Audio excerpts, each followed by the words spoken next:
Au nom du Père, et du Fils, et du Saint-Esprit. Amen. La grâce de Jésus-Christ, notre Seigneur, l'amour de Dieu le Père, et la communion de l'Esprit Saint soient toujours avec vous. Amen. Frères et sœurs, les saints apôtres Pierre et Paul, en cet anniversaire traditionnel de leur martyre, font que c'est eux qui passent devant. C'est les deux grandes colonnes de l'Église. Ils passent devant la liturgie du temps ordinaire. Tout ce dimanche, nous fêtons Pierre et Paul, alors que normalement c'est le 13e dimanche du temps ordinaire. Et ces grands apôtres nous donnent un tel témoignage de foi que nous les contemplons, nous les méditons, nous les regardons dans leur sacrifice et nous les regardons aussi dans leur fidélité au témoignage pour le Seigneur. Nous-mêmes, au début de cette Eucharistie, reconnaissons avec humilité que nous ne sommes pas toujours fidèles à notre foi, fidèles au témoignage que nous devons rendre dans notre conduite. Reconnaissons humblement que nous sommes pécheurs.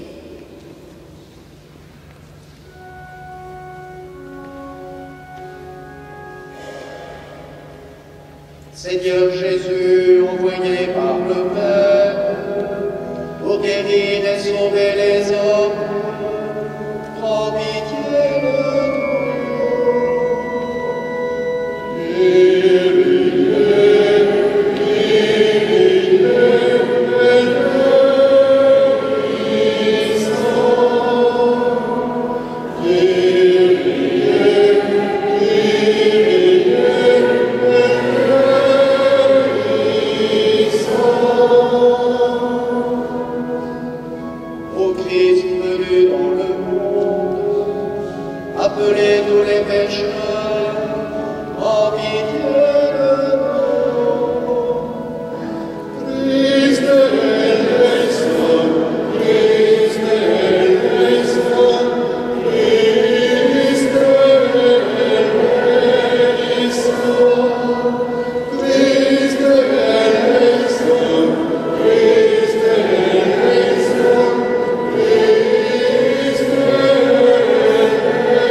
Seigneur, tu nous as donné ce jour de sainte joie pour fêter les bienheureux apôtres Pierre et Paul.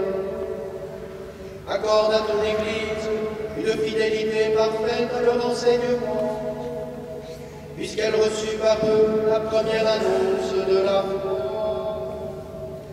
Par Jésus-Christ, ton Fils, notre Seigneur et notre Dieu, qui vit et règne avec toi dans l'unité du Saint-Esprit, pour les siècles des siècles.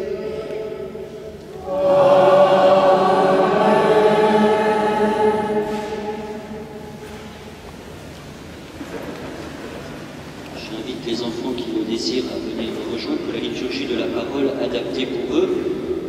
Pas beaucoup puisqu'il y a une grande messe des scouts cet après-midi, mais vous pouvez m'accompagner si un ou deux par vous aussi vous venir. Merci.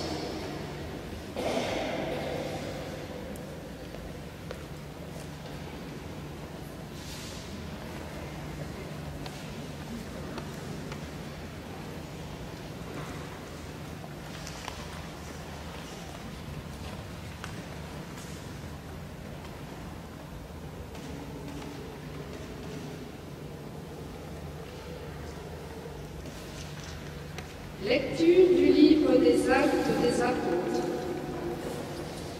À cette époque, le roi Hérode Agrippa se mit à maltraiter certains membres de l'Église. Il supprima Jacques, frère de Jean, en le faisant décapiter. Voyant que cette mesure était bien vue des Juifs, il décida une nouvelle arrestation, celle de Pierre. On était dans la semaine de la Pâque. Il le fit saisir, emprisonné et placé sous la garde de 4 escouades de 4 soldats.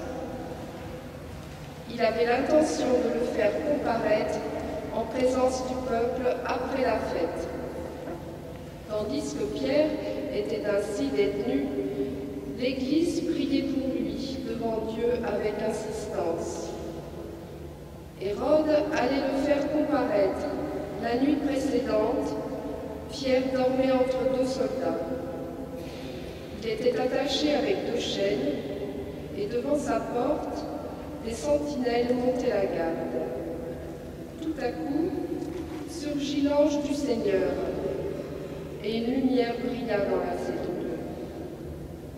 L'ange secoua Pierre, le réveilla et lui dit: « Lève-toi vite. » Les chaînes tombèrent de ses mains. Alors l'ange lui dit: « Mets ta ceinture et tes sandales. » Pierre obéit, et l'ange ajouta: « Mets ton manteau et suis-moi. » Il sortit derrière lui, mais ce qui lui arrivait grâce à l'ange, il ne se rendait pas compte que c'était vrai. Il s'imaginait que c'était une vision. Passant devant un premier poste de garde, puis devant un second, ils arrivèrent à la porte en fer donnant sur la ville. Elle s'ouvrit toute seule devant eux. Une fois dehors, ils marchèrent dans une rue, puis, brusquement, l'ange le quitta. Alors Pierre revint à lui, et il dit: « Maintenant je me rends compte que c'est vrai. Le Seigneur a envoyé son ange, et il m'a arraché aux mains d'Hérode, et au sort que me souhaitait le peuple juif. » Parole du Seigneur.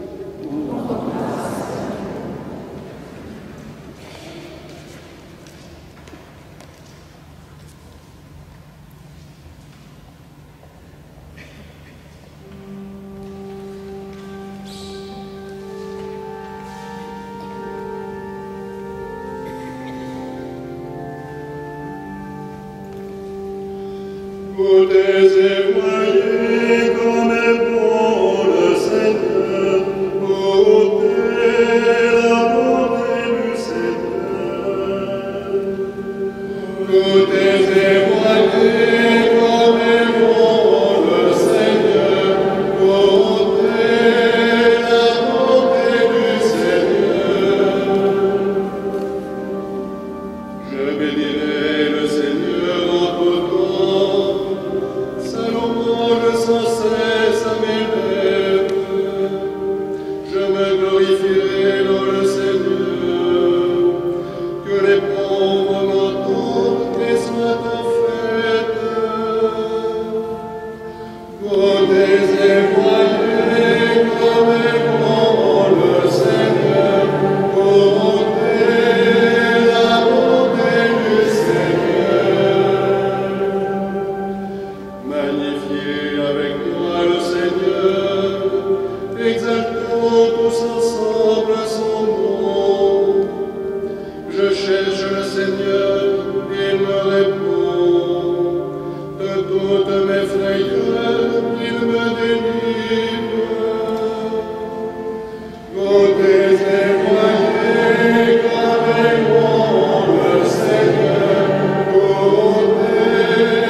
Lecture de la seconde lettre de saint Paul apôtre à Timothée. Fils bien-aimé, me voici déjà offert en sacrifice. Le moment de mon départ est venu. Je me suis bien battu. J'ai tenu jusqu'au bout de la course. Je suis resté fidèle.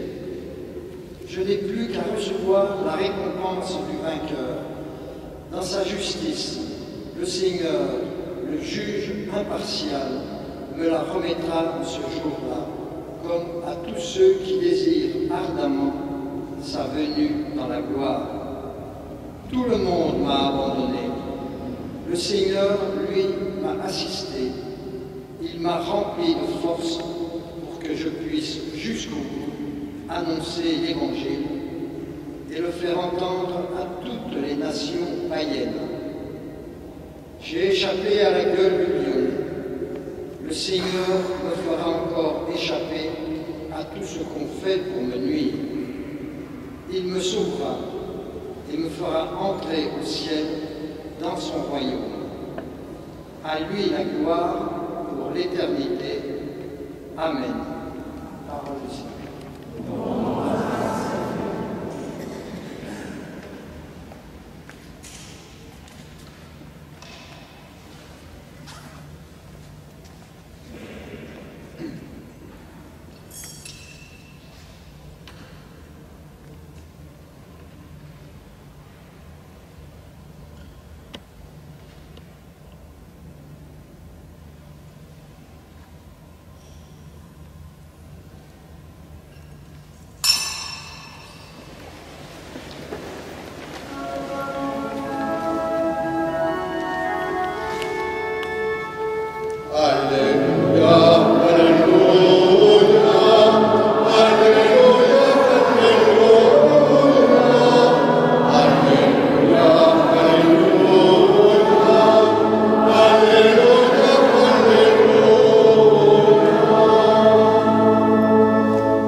Évangile de Jésus-Christ selon saint Matthieu.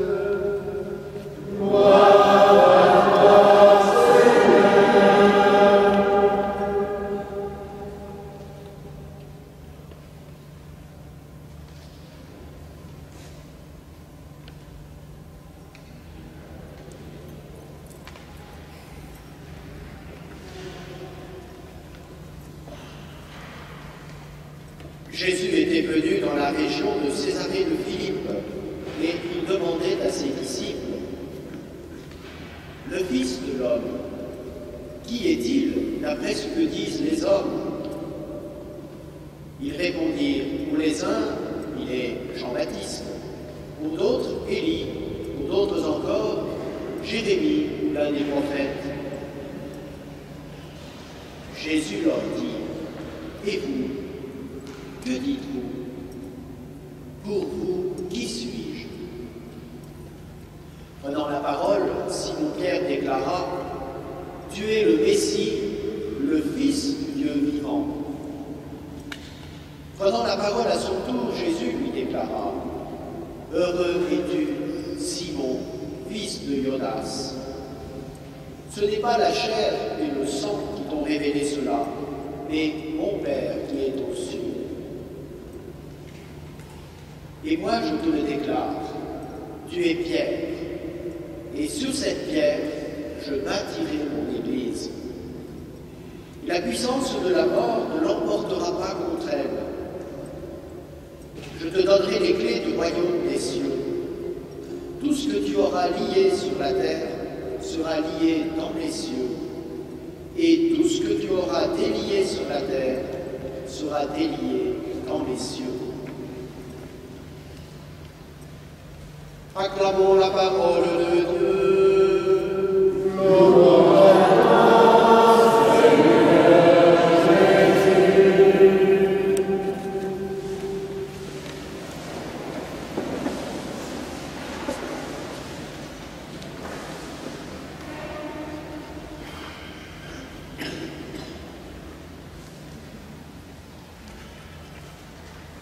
Chers frères et sœurs, comme je le disais en introduisant cette messe, la fête des apôtres Pierre et Paul, l'anniversaire, la fête de leur martyre, la mémoire de leur martyre, prime sur le dimanche.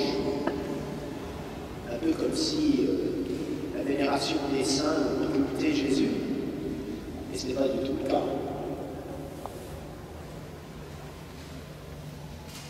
Certes, en célébrant cette fête, on met d'abord en évidence le rôle important qu'ils ont joué dans l'histoire de l'Église. Pierre étant le premier évêque de Rome, celui qui devait être le signe d'unité entre les apôtres, le garant de l'unité de l'Église naissante, et puis Paul qui va arriver après coup, et que le Seigneur va choisir tout particulièrement pour enseigner les païens. Pierre s'adressant plutôt aux Juifs, comme on l'entendra dans les actes des apôtres, on le lit dans les actes des apôtres. Tous deux, en tout cas, ont été l'objet d'une élection très particulière du Seigneur. Tous deux ont été appelés par Jésus lui-même. On connaît bien comment ça s'est passé pour Pierre, où lorsque son frère André le présente à Jésus, il s'appelle Simon, fils de Jonas, et Jésus lui dit, désormais tu t'appelleras Céphas, Pierre, rocher. Il ne lui dit pas encore pourquoi. Un peu plus tard, quand il l'appellera définitivement au bord du lac, qu'il aura réalisé le premier miracle de la pêche miraculeuse, il dit à Pierre, qui est complètement bouleversé par ce qu'il vient de vivre, qui tombe aux pieds de Jésus, il lui dit, désormais ce sont des hommes que tu prendras. Et puis, il y aura toute cette intimité que Pierre va construire peu à peu avec le Seigneur, jusqu'à la passion sur laquelle je reviendrai. Paul aussi fait l'objet d'une élection qui vient du Seigneur, une élection fracassante, qu'il a renversée de son cheval alors qu'il était sur la route de Damas pour y arrêter les chrétiens. Saul, Saul, pourquoi me persécutes-tu? Qui es-tu, Seigneur? Je suis ce Jésus de Nazareth que tu persécutes. Et aujourd'hui, je voudrais mettre l'accent sur une autre raison, peut-être moins évidente. En fait, en célébrant Pierre et Paul, leurs martyrs, on célèbre la miséricorde de Dieu. Tous les deux ont été objets de la miséricorde. C'est le Seigneur qui est exalté à travers eux. Ce qu'ils sont devenus, ils le sont devenus par la grâce du Seigneur.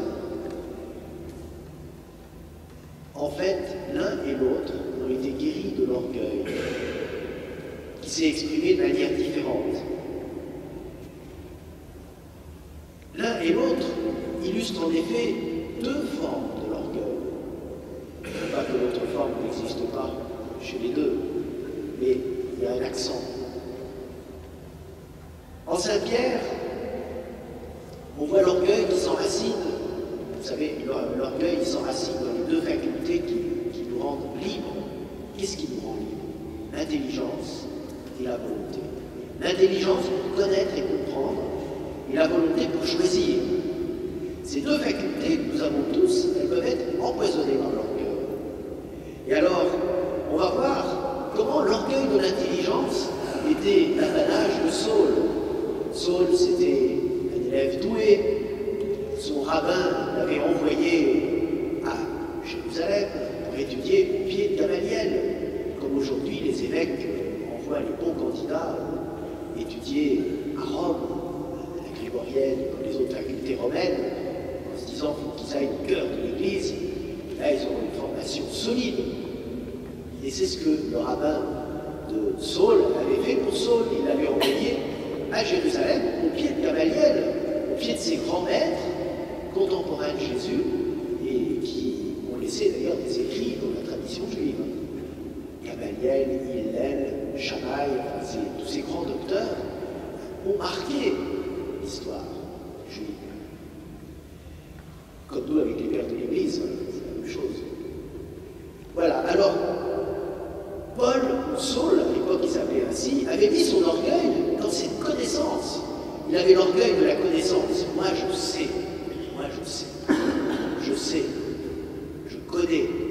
je connais la vérité, et je vais l'imposer à ces hérétiques qui prétendent que Jésus est le Messie. On sait comment. On sait comment il va s'y prendre. Il va imposer la vérité. Il impose ses idées sur Dieu. Ses convictions personnelles sur Dieu, il va les imposer aux autres par la force. Il va présider à l'exécution d'Étienne, le diacre, premier martyr. Et ensuite, il va commencer à jeter en prison les chrétiens.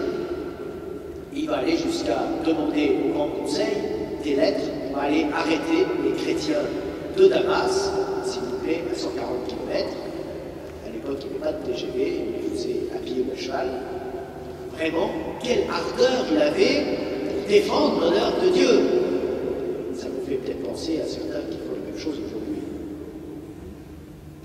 Soi-disant pour défendre Dieu, sont prêts à tuer, à égorger, à violer, à détruire.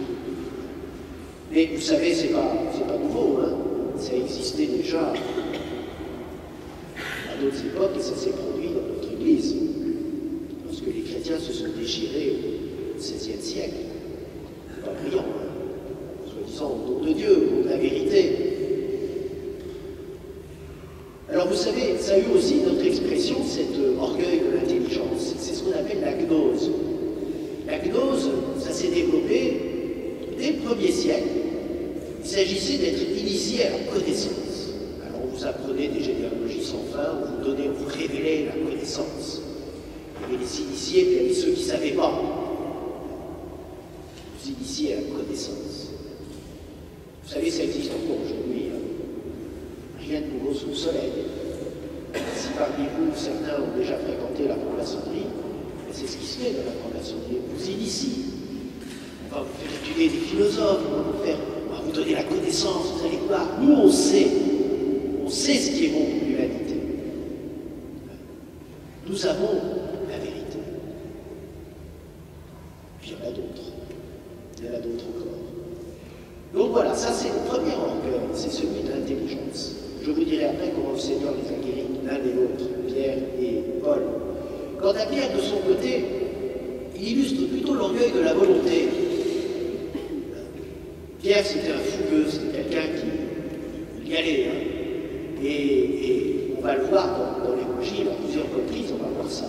Quand Jésus arrive sur le lac en train de marcher, qu'est-ce que Pierre il fait? Ah, si c'est vraiment toi, dis-moi de venir vers toi en marchant sur la mer. Et voilà la partie. Présomption de Pierre. On sait ce qui va se passer. Hein. Une fois qu'il est un peu loin de la barque, et encore loin de Jésus, impressionné par le vent et les vagues, il a peur et il coule. Présomption. Ça n'a pas encore guéri, ça. Il faudra un événement bien plus grave que Pierre entre enfin dans l'humilité et qui débusque en lui cet orgueil de « je vais y arriver tout seul, je suis grand, je suis capable d'y arriver tout seul ». Je sais bien que ça ne vous arrive jamais. Non, ça ne vous arrivera. Voilà, en tout cas, il a eu cette présomption et il va la voir le soir du jeudi saint. Jésus lui dit, cette nuit même, tu vas me renier 3 fois, avant que le coq ait chanté 2 fois, t'en as dit 3 fois que tu ne me connais pas. Mais non, c'est pas possible, Seigneur, je suis prêt à aller mourir avec toi. Oui, très bien, Pierre, tu es prêt à aller mourir avec moi? Moi, je te le dis, tu vas me renier 3 fois. Et 4 heures plus tard, patatrac,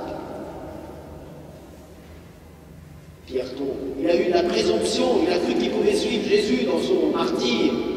Il est rentré dans la cour du grand prêtre, là où on était en train de juger Jésus et qu'on conspuait et que tout le monde criait sur lui. Et lui, il est là au milieu. Les soldats se chauffent près du feu. Il lui dit, mais je t'ai pas vu dans le jardin, toi, tout à l'heure? T'es pas de ses disciples? Et puis quand il essaie de sortir de la maison, il y a une servante qui lui dit, mais si, tu es de ses disciples, ton accent te trahit. Tu as l'accent des Galiléens. Et 3 fois, Pierre dira, je ne connais pas cet homme, je ne comprends pas. Présomption. Présomption de Pierre.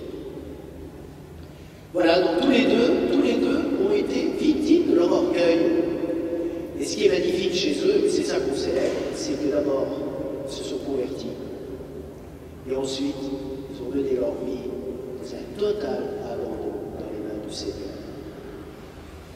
Pierre, ça va se traduire par les larmes. Les yeux sont dans l'affaire. Lui, quand il prend conscience au chant du coq de l'horrible reniement qu'il vient de faire, se met à pleurer. Et on pleure tellement qu'on aura même du mal à le récupérer pour Pierre. Les disciples, ils vont le chercher, où est-ce qu'il est passé? Il a pleuré abondamment. Quant à Paul, renversé du haut de son cheval, lui, il va perdre la vue. Et à ce moment-là, le Seigneur lui dit, je vais m'occuper de toi. Tu vas rentrer dans la ville, et là, il y a quelqu'un qui va venir te voir. Un disciple viendra te voir. Et Saul est rentré dans la ville, conduit par les autres. Vous voyez l'humilité, il était fier sur son cheval, il se fait conduire par la main par ceux qui l'accompagnaient. Et puis il va se réfugier chez un homme de Damas. Et là, il y a Ananie qui va venir prier sur Paul.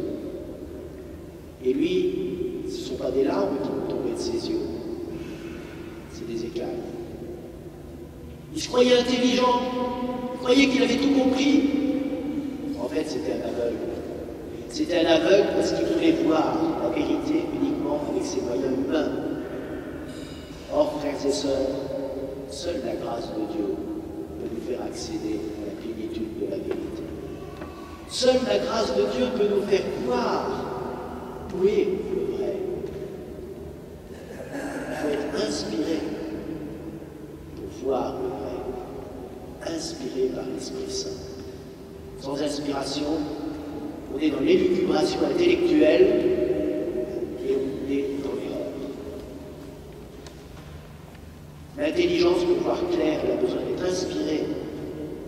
Comme l'œil, pour voir les réalités de la nature, a besoin de la lumière.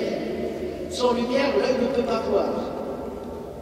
Sans l'Esprit Saint, l'intelligence ne peut pas comprendre où est le vrai.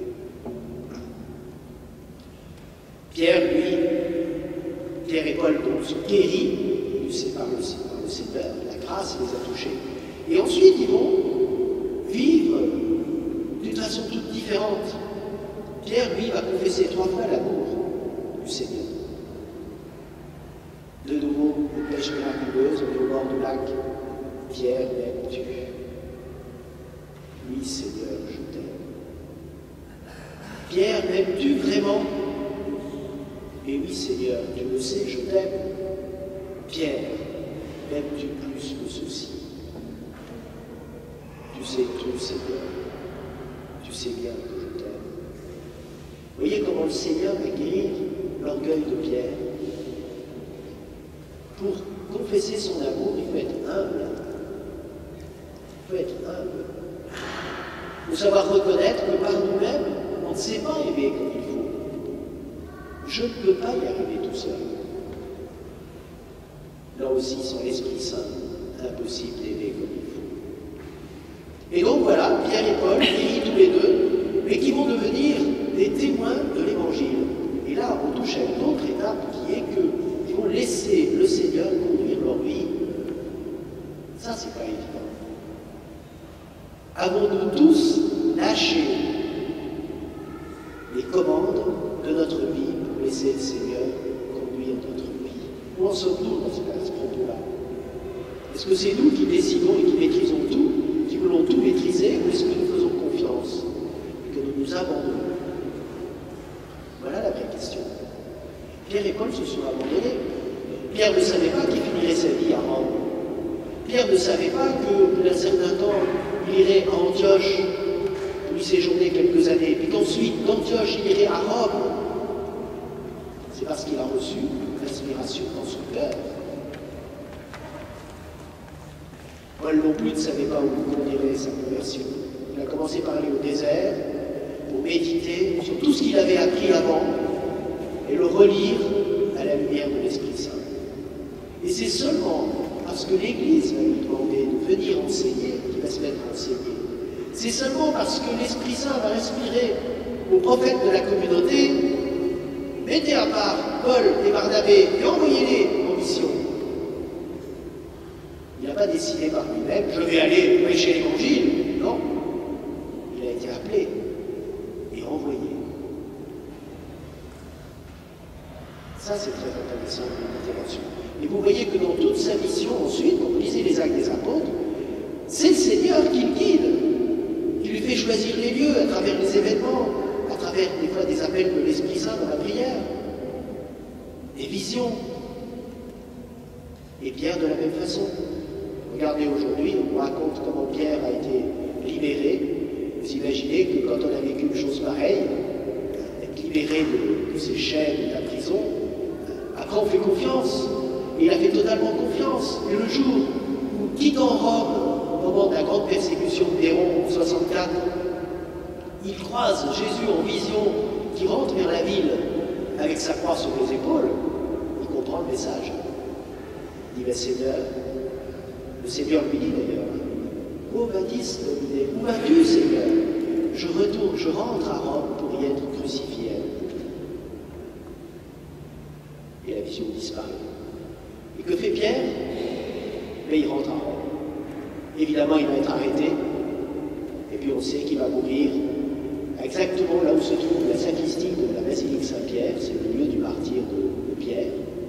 Crucifié la tête en bas parce qu'il n'a pas voulu être crucifié comme son maître. Je ne suis pas digne d'être crucifié la tête en l'air.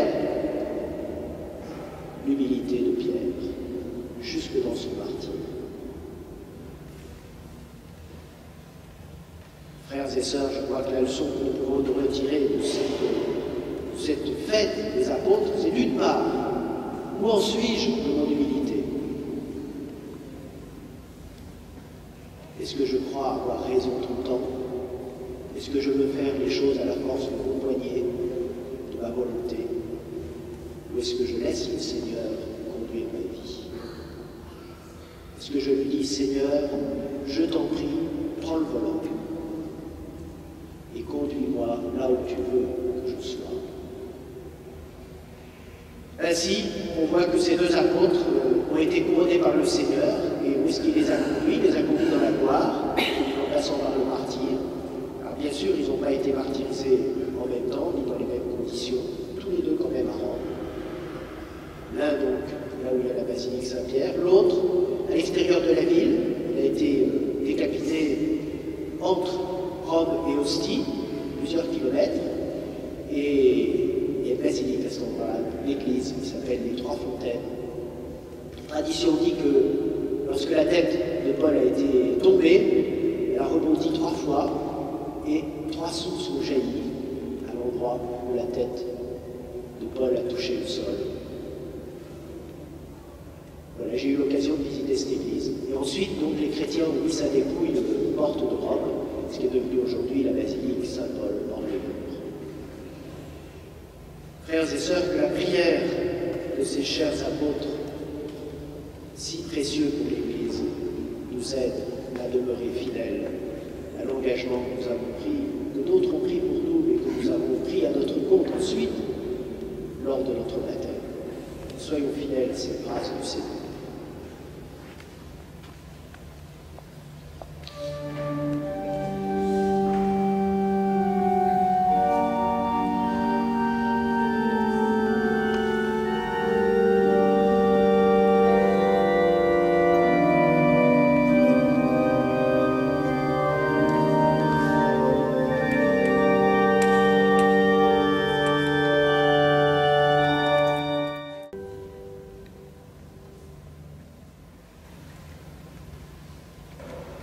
En cette fête des Saints Apôtres, nous allons proclamer notre foi avec le symbole du Nicée-Constantinople. Je crois en un seul Dieu, le Père Tout-Puissant, Créateur du ciel et de la terre, de l'univers visible et invisible. Je crois en un seul Seigneur, Jésus-Christ, le Fils unique de Dieu, né du Père avant tous les siècles. Il est Dieu né de Dieu, lumière née de la lumière, vrai Dieu né du vrai Dieu, engendré, pas créé, de même nature que le Père, et par lui tout a été fait. Pour nous les hommes et pour notre salut, il descendit du ciel. Par l'Esprit Saint, il a pris chair de la Vierge Marie et s'est fait homme. Crucifié pour nous sous Ponce Pilate, il souffrit sa passion et fut mis au tombeau. Il ressuscita le 3e jour, conformément aux Écritures, et il monta au ciel. Il est assis à la droite du Père. Il reviendra dans la gloire pour juger les vivants et les morts, et son règne n'aura pas de fin. Je crois en l'Esprit Saint, qui est Seigneur et qui donne la vie. Il procède du Père et du Fils. Avec le Père et le Fils, il reçoit même adoration et même gloire. Il a parlé par les prophètes. Je crois en l'Église une, sainte, catholique et apostolique. Je reconnais un seul baptême pour le pardon des péchés. J'attends la résurrection des morts et la vie du monde à venir. Amen.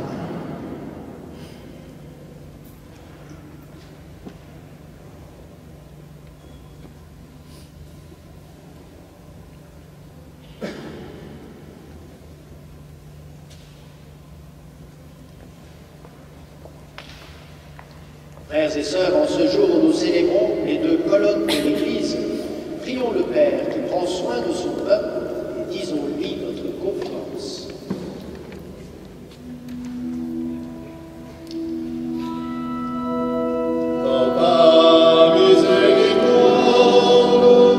Seigneur,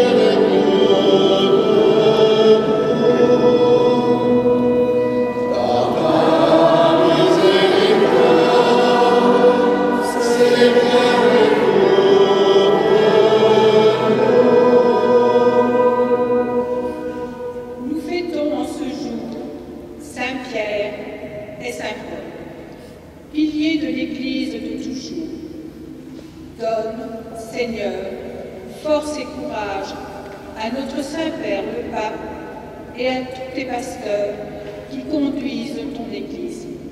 Appelle, Seigneur, de nouveaux prêtres et de nombreux missionnaires dans tous les pays. Qu'ils soient toujours habités par l'audace de ton évangile. Protège les martyrs d'aujourd'hui, maltraités, assassinés à cause de leur foi. Seigneur, nous t'en prions. Dans ta miséricorde, Seigneur, écoute-nous.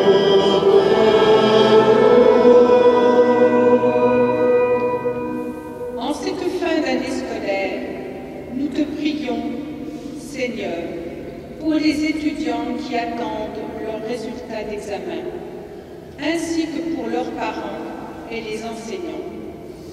Nous te rendons grâce pour les baptisés de cette année.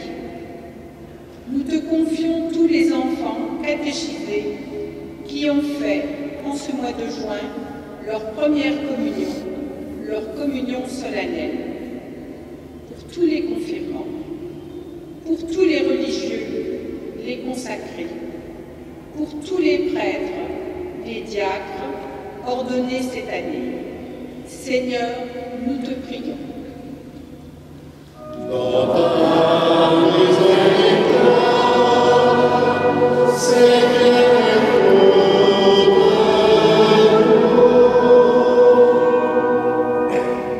Heureux sommes-nous de pouvoir nous rassembler pour te prier, t'aimer librement. Aide-nous à demeurer, Seigneur, les pierres vivantes de ton Église et les messagers de ton amour. Que ton esprit nous garde dans la force de la foi, que ton évangile soit source d'unité et révèle l'amour et la vérité à tous. Seigneur, nous t'en prions. Dans ta miséricorde, Seigneur,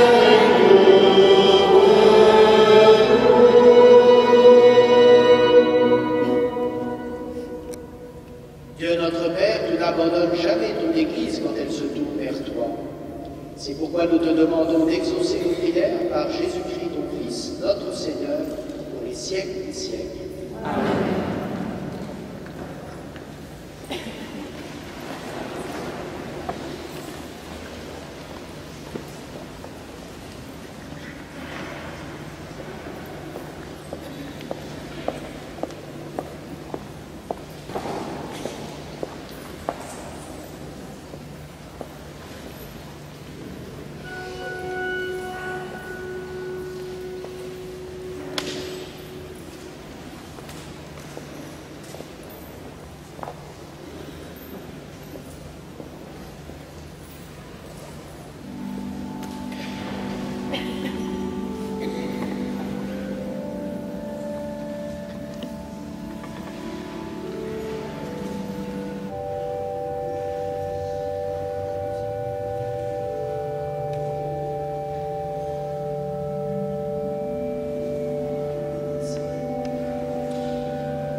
prions ensemble au moment d'offrir le sacrifice de toute l'Église.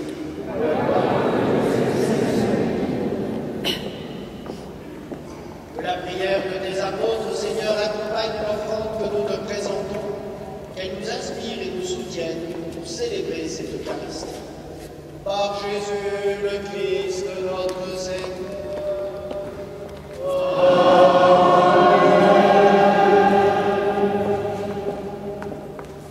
Le Seigneur soit avec vous.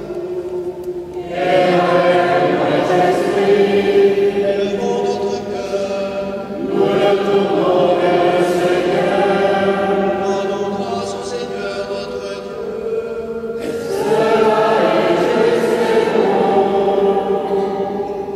Vraiment, il est juste et bon de te rendre gloire, de t'offrir notre action de grâce nos jours et en tout lieu. À toi, Père très saint, Dieu éternel et tout-puissant,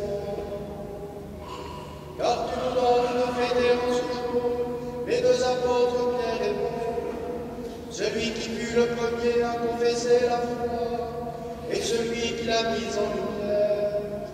Pierre qui constitua l'Église en s'adressant d'abord au Fils d'Israël, et Paul qui fit connaître aux nations l'évangile du salut. L'un et l'autre ont travaillé, chacun selon sa grâce, à rassembler l'unique famille du Christ. Maintenant qu'ils sont réunis dans une même gloire, ils reçoivent une même vénération. C'est pourquoi, avec les anges et tous les saints, nous chantons et nous proclamons.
C'est pourquoi nous voici rassemblés devant toi et dans la communion de toute l'Église.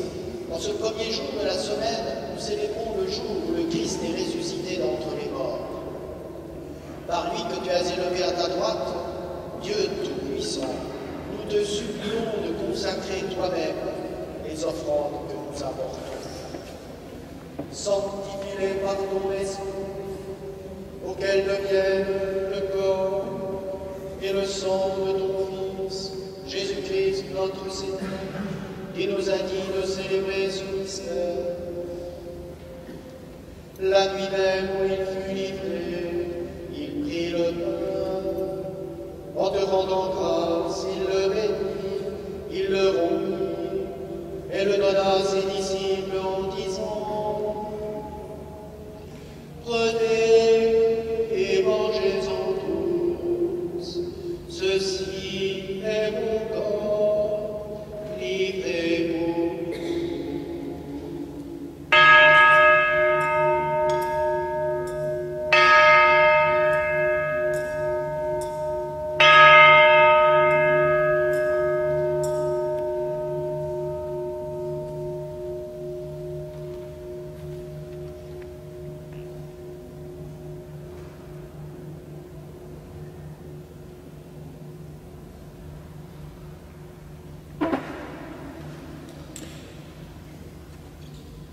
De même, à la fin du repas, il prit la coupe.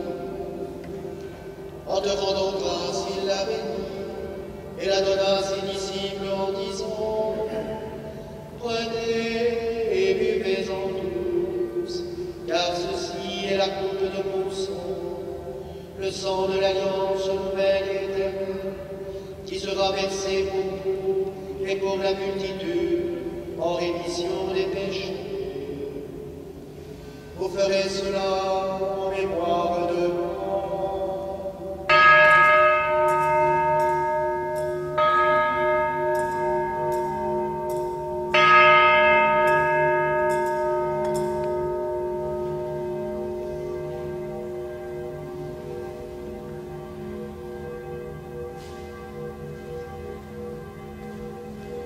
Chantons et proclamons le mystère de la foi.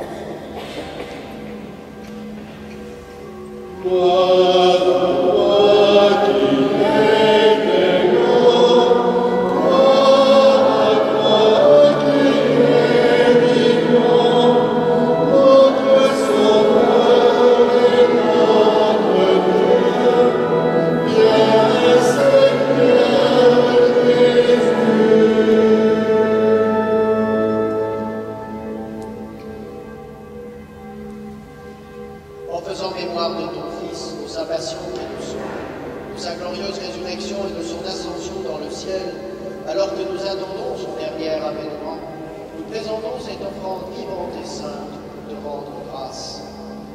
Regarde, Seigneur, le sacrifice de ton Église et daigne reconnaître celui de ton Fils qui nous a rétablis dans ton alliance.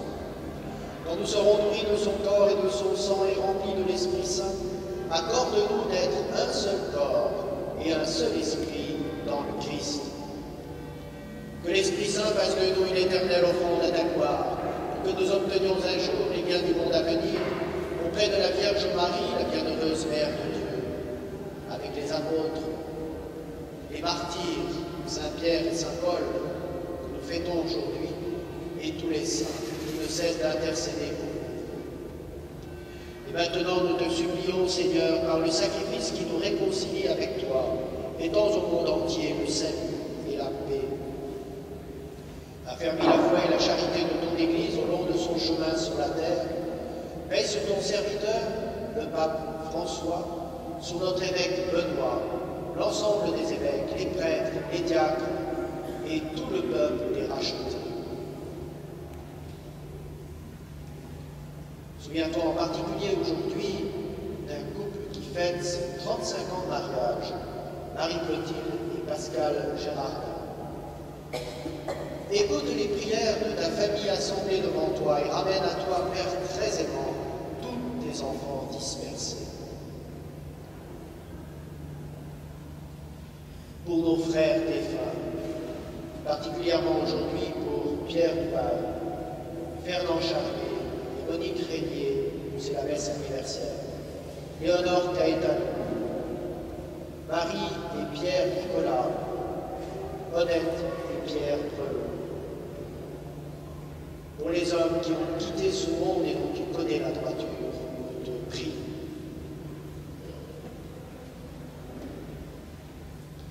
Reçois-les dans ton royaume où nous espérons être couplés de ta gloire, tous ensemble et pour l'éternité, par le Christ, notre Seigneur, par qui tu donnes au monde toute grâce et tout bien.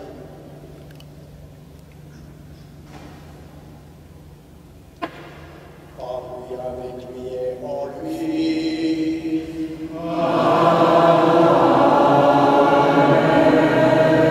À toi, Dieu le Père Tout-Puissant, dans l'unité du Saint-Esprit.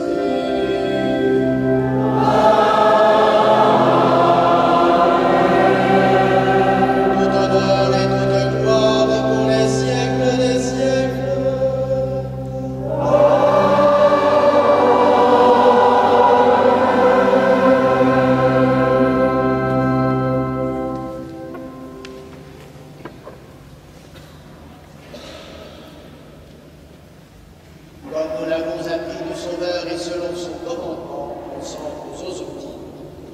Notre Père, qui es aux cieux, que ton nom soit sanctifié, que ton règne vienne,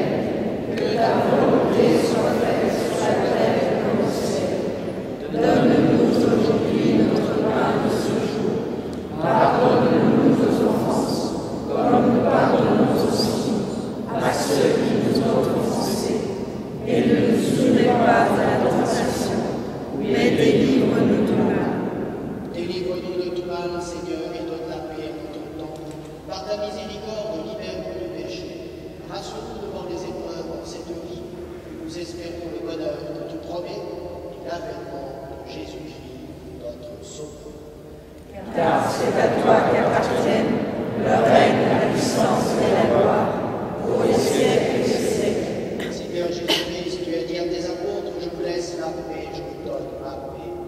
Ne regarde pas nos péchés, mais la foi de ton Église. Que ta volonté s'accomplisse, donne-lui toujours cette paix et conduis-la vers l'unité parfaite, toi qui règnes pour les siècles des siècles. Amen. Que la paix du Seigneur soit toujours avec vous. Frères et sœurs, dans la charité du Christ, donnons-nous ainsi de cette paix qui vient de vous.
Heureux les invités au festin des noces de l'agneau. Voici l'agneau de Dieu qui enlève le péché. Seigneur, je suis ravi de te recevoir et de savoir ma parole sur le sujet.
Prions le Seigneur.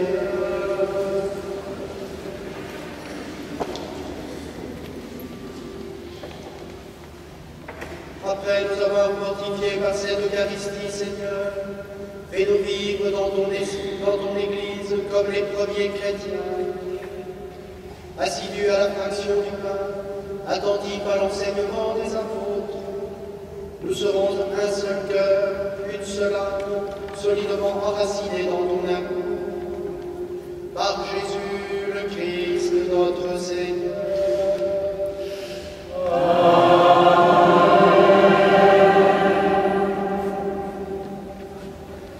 Avant de nous séparer, quelques annonces. Je rappelle d'abord que jeudi prochain, c'est le premier jeudi du mois de juillet, il y a l'heure sainte à la chapelle du Saint-Esprit de 20h30 à 21h30. Cette heure sera suivie par une nuit d'adoration, inscription sur le tableau à l'entrée de la chapelle. D'ailleurs, il va y avoir une intervention à ce sujet, parce que l'été arrive, beaucoup partent, et il faut penser à assurer la permanence de la présence du Seigneur. C'est très important parce que quand vous allez prier à l'adoration, vous portez les intentions de la paroisse, particulièrement les intentions missionnaires. C'est vraiment important d'aller prendre cette heure de présence devant le Seigneur. On va vous en dire un peu. Autre annonce que je vous signale, le bruit court qu'il n'y a plus de place pour le pèlerinage du lot. C'est juste et c'est faux. C'est juste pour le pèlerinage pédestre, qui est complet depuis longtemps, mais c'est faux pour le car. Il y a encore 25 places dans le car. Donc dépêchez-vous de le dire autour de vous. On a remis des feuilles d'ailleurs pour s'inscrire. Vous avez même sur la feuille d'annonce où vous adresser pour vous inscrire. Voilà, donc on va vous parler de la permanence d'adoration.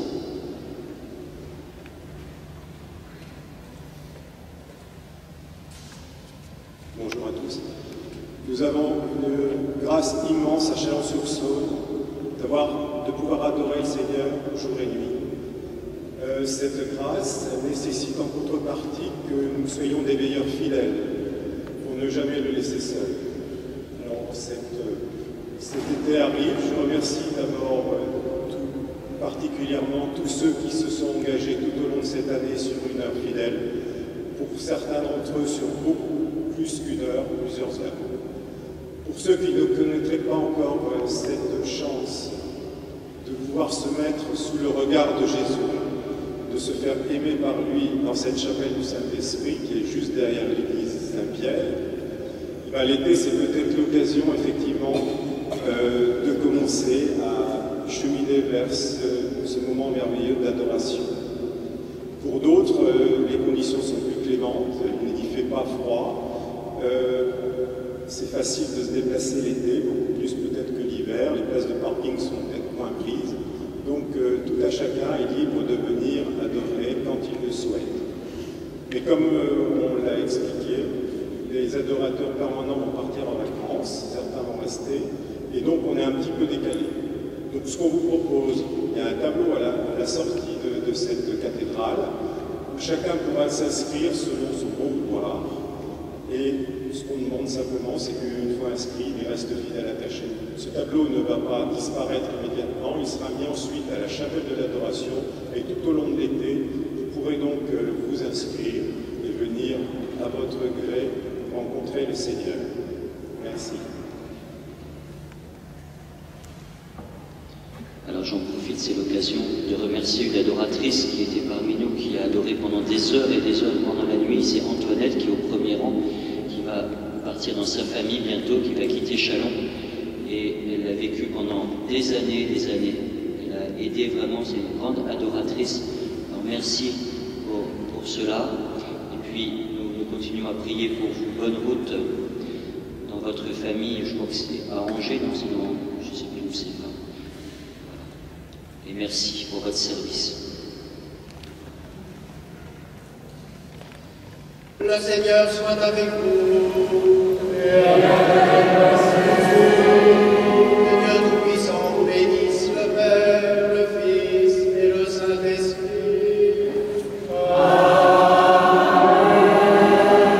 Allez dans la paix du Christ.